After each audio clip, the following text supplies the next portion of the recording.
Hello students, आपके अपने channel DBC education classes में बहुत एक बार फिर से स्वागत है।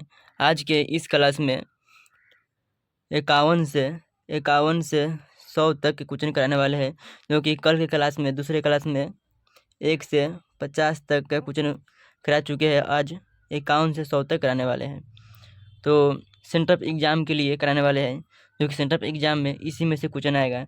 हिंदी के क्वेश्चन कराने वाले हैं, और कल का वीडियो आप लोग नहीं देखे होंगे तो आज के इस क्लास में डिस्क्रिप्शन में लिंक दिए गए हैं, वहां से आप लोग कल के क्लास देख लीजिएगा और चैनल को सब्सक्राइब कर लीजिएगा। पहली बार आए हो तो सेट ए है। अब बढ़ते हैं क्वेश्चन की ओर। पहला क्वेश्चन करा चुके हैं, पहला से लेकर 50 तक, और अकाउंट से क्वेश्चन कराएंगे।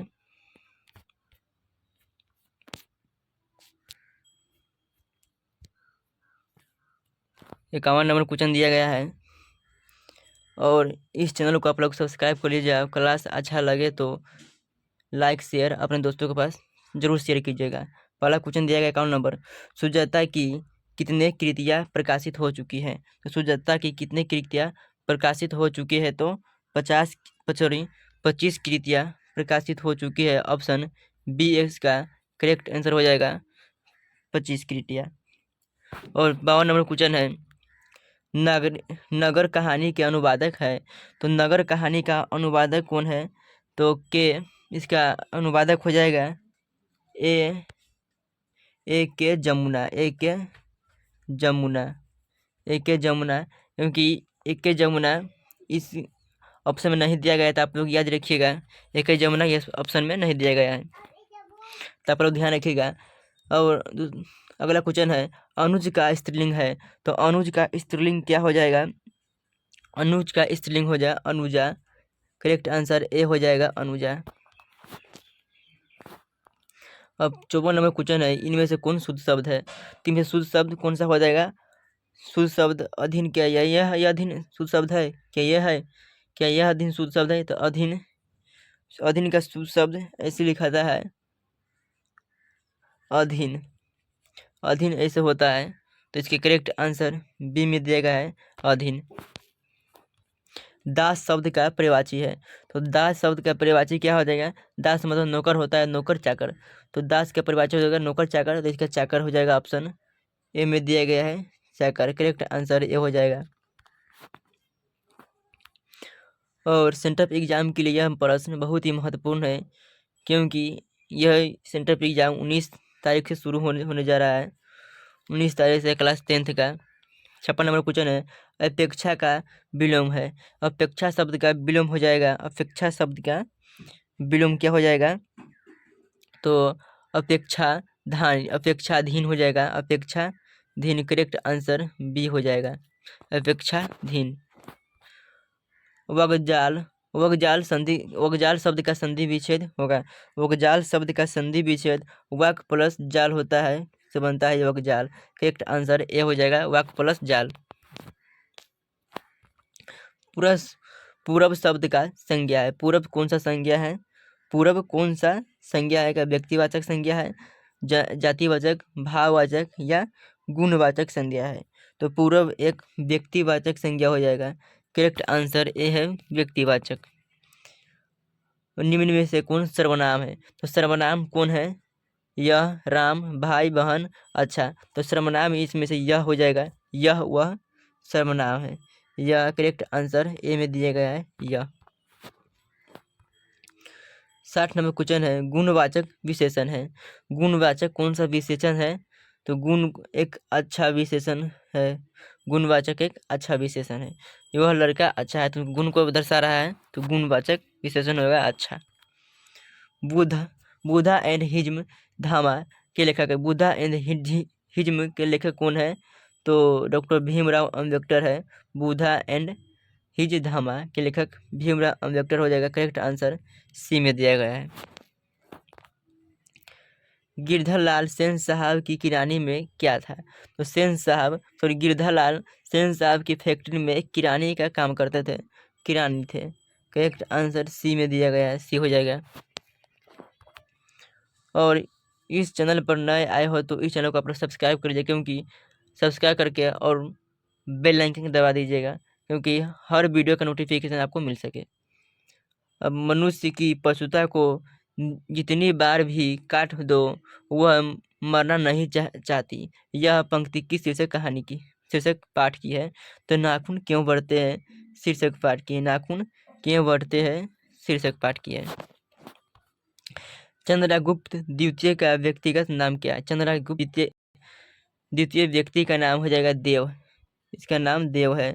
चंद्रगुप्त द्वितीय का व्यक्तिगत नाम देव है। करेक्ट आंसर में दिया गया है। 65 नंबर क्वेश्चन है, बहादुर पर चोरी का आरोप कौन लगाता है? तो बहादुर पर चोरी का आरोप उनके रिश्तेदार लगाता है। रिश्तेदार, करेक्ट आंसर डी हो जाएगा, रिश्तेदार। और बहादुर पर चोरी के कितने रुपए का इल्जाम लगा था? तो 11 रुपये का चोरी का इल्जाम लगा था। और बहादुर के रिश्तेदार कब आए थे? तो रविवार के दिन आए थे। और बिरजू महाराज अपना सबसे बड़ा जज किसको मानते हैं? तो पंडित बिरजू महाराज अपना सबसे बड़ा जज माँ को मानते हैं, माँ को। तो करेक्ट आंसर अम्मा को हो जाएगा, माँ को। करेक्ट आंसर ए हो जाएगा, बिरजू महाराज सबसे बड़ा जज माँ को मानती है। और हिंदुस्तानी डांस कम्युनिज क्या कहाँ है? हिंदुस्तानी डांस म्यूजिक कहाँ है? तो हिंदुस्तानी डांस म्यूजिक दिल्ली में है। करेक्ट आंसर डी हो जाएगा, दिल्ली में। राम नाम बिरथु बिरते जगी जन्मा शीर्षक कविता के अनुसार ईश्वर की शरण में जाने का अधिकार कौन है? तो राम नाम बिरथे जगी जन्मा शीर्षक कविता के अनुसार ईश्वर की शरण में जाने का अधिकार किसे दिया गया है? या जिसका अंतकरण निर्मल हो, जिसका अंतकरण निर्मल हो। करेक्ट आंसर डी हो जाएगा, जिसका अंतकरण निर्मल हो। रस खान किस पर सैकड़ों इंद्रलोक को न्यौछावर करने की बात करते हैं? तो क्या किस पर करते हैं? रस खान किस पर सैकड़ों इंद्रलोकों को न्यौछावर करने की बात करते हैं? तो कलिल के कुंजन पर न्यौछावर करने की बात करते हैं। करेक्ट आंसर ए हो जाएगा। नादिर शाह के सैनिकों ने किसे मारा था? नादिर शाह के सैनिकों ने किसे मारा था? तो घनानंद को मारा था। घनानंद किसके सैनिक द्वारा मारा गया? तो नादिर शाह के सैनिकों द्वारा। 71 क्वेश्चन है, सुमतियानंद पंत रचित भारत माता शीर्षक कविता कहाँ से संकलित है? भारत माता कहाँ से संकलित है? तो ग्राम्या से संकलित है, ग्राम्या से। करेक्ट आंसर बी हो जाएगा, ग्राम्या से। 72 नंबर क्वेश्चन है, अज्ञ किस काव्यधारा के कवि है? अज्ञ किस काव्यधारा के कवि है? तो अज्ञ प्रयोगवाद काव्यधारा के कवि है। करेक्ट आंसर इसका बी हो जाएगा, अज्ञ प्रयोगवाद के कवि है। एक वृक्ष की हत्या शीर्षक पाठ में कौन दूर से ललकारता है?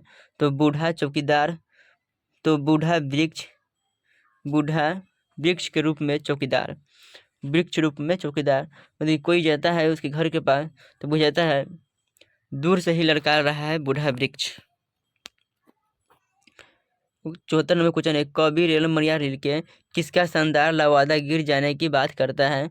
तो प्रभु की लवादा गिर जाने की बात करते हैं। करेक्ट आंसर ए में दिया गया है। 75 नंबर क्वेश्चन है, ख का उच्चारण स्थान क्या है? तो ख का उच्चारण स्थान कौन सा हो जाएगा? ख बोलते हैं तो कंठ से आवाज आता है, तो यह कंठ हो जाएगा उच्चारण स्थान ख का। सूरज शब्द का संधि विच्छेद होगा। सूरज शब्द का संधि विच्छेद होता है सरह धन जा। सरह धन जा से बनता है सरोज।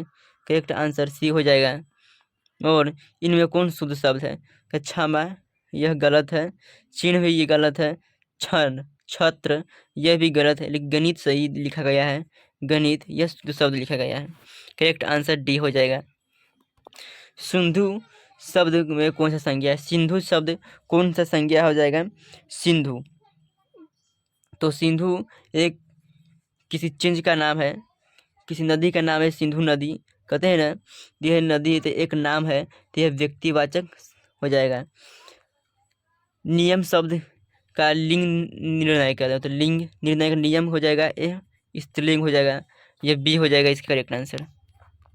सभापति का स्त्रीलिंग रूप हो जाएगा। तो सभापति का स्त्रीलिंग रूप क्या हो जाएगा? सभापत्नी नहीं होगा, क्योंकि इससे लगता है ना सभापति सभापत्नी हो जाएगा, नहीं, सभापति का स्त्रीलिंग रूप हो जाएगा सभा नेत्री। सभा नेत्री करेक्ट आंसर बी हो जाएगा, सभा नेत्री। मैं कल दिल्ली जाऊंगा, कौन काल है?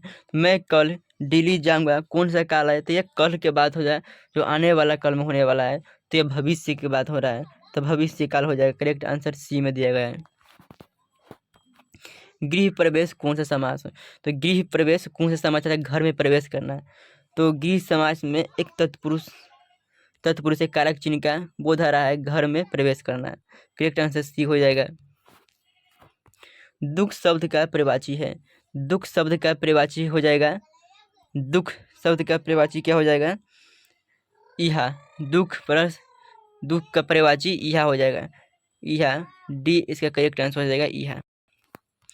छत शब्द का विलोम है, छत शब्द का सॉरी छूत शब्द का विलोम है, छूत अछूत बोलते हैं ना, तो छूत शब्द का विलोम हो जाएगा अछूत, छूत शब्द का विलोम हो जाएगा अछूत। करेक्ट आंसर बी में दिया गया है। 85 नंबर पूछा है दांत कटना मुहावरे का अर्थ है। तो दांत कटना मुहावरे का अर्थ हो जाएगा दांत काटी रोटी, दांत काटी रोटी मुहावरे का अर्थ हो जाएगा गहरी दोस्ती। करेक्ट आंसर डी हो जाएगा गहरी दोस्ती। उम्र शब्द का विलोम है, तो उम्र शब्द का विलोम क्या हो जाएगा? उम्र शब्द का सौम्य, सौम्य विलोम हो जाएगा। करेक्ट आंसर इसका भी बी हो जाएगा सौम्य। श्याम सुंदर कौन सा समास है? श्याम सुंदर कौन सा समास हो जाएगा? तो कर्मधारय समास हो जाएगा। करेक्ट आंसर ए हो जाएगा कर्मधारय समास। 28 नंबर में इनमें कौन सा शब्द तत्सम है?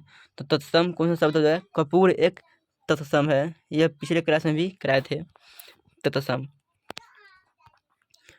1 से 50 तक के क्वेश्चन देखने के लिए हमारे डिस्क्रिप्शन में लिंक दिए गए, वहाँ से आप लोग देख लीजिएगा। और अंधों में कान राजा, अंधों में कान्हा राजा लोकोक्ति का अर्थ है। अंधों में कान्हा राजा लोकोक्ति का अर्थ है क्या है? मूर्खों में कुछ पढ़ा लिखा होना, मूर्खों में कुछ पढ़ा लिखा होना, अर्थात बहुत सारे उसमें व्यक्ति है जिनमें से सब व्यक्ति कहना है जिसे आँख से नहीं दिखाया जाता अंधा है, और उसमें से एक व्यक्ति जिसे एक आँख से दिखाई देता है उसे कान्हा कहते हैं, तो इसे कहते हैं अंधों में कान्हा राजा होना। तो वह भी ना वही ना राजा बनेगा, तो उसे कहते हैं मूर्खों में कुछ पढ़ा लिखा होना। सादर का विलोम है, तो सादर का विलोम हो जाएगा निरादर, सादर का विलोम हो जाएगा निरादर। बी हो जाएगा करेक्ट आंसर। 10 मुख में कौन सा समास है? 10 मुख में कौन सा समास है? तो बहुब्रीहि हो जाएगा। करेक्ट आंसर ए हो जाएगा बहुब्रीहि।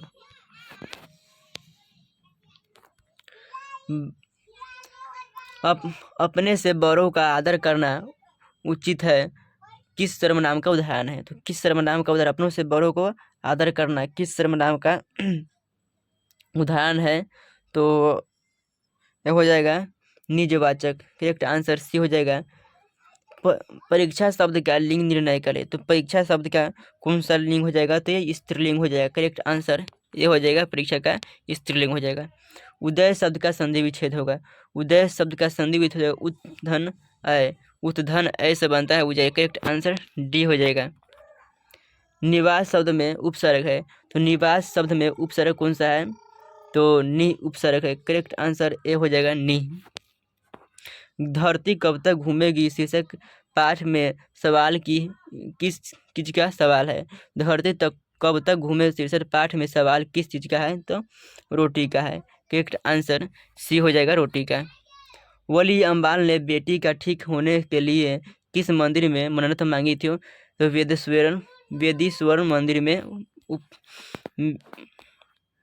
मन्नत मांगी थी। कटक शहर को बाढ़ से बचाने के लिए किस पत्थर का बांध बनाया गया था? तो किसने पत्थर का बांध बनाया था? महाराज ययाति केसरी ने, महाराज ययाति केसरी ने। आप लोग याद रखिएगा। नगर शीर्षक पाठ में अम्लराज को कितने नंबर कमरे में भेजा गया था? तो 48 नंबर कमरे में भेजा गया था। करेक्ट आंसर सी हो जाएगा। मंगवा की बहू का क्या नाम था? तो मंगवा की बहू का क्या नाम था? नजम्बा। करेक्ट आंसर ये हो जाएगा नजम्बा। तो आज की इस क्लास में 51 51 से 100 तक कराया है ऑब्जेक्टिव, और कल की क्लास में 1 से 50 तक कराए थे। तो दोनों क्लास आप लोग देख लीजिएगा, और क्लास अच्छा लगा हो तो इस चैनल को आप लोग सब्सक्राइब कीजिएगा, अपने दोस्तों के पास इस वीडियो को शेयर जरूर कीजिएगा। Thank you.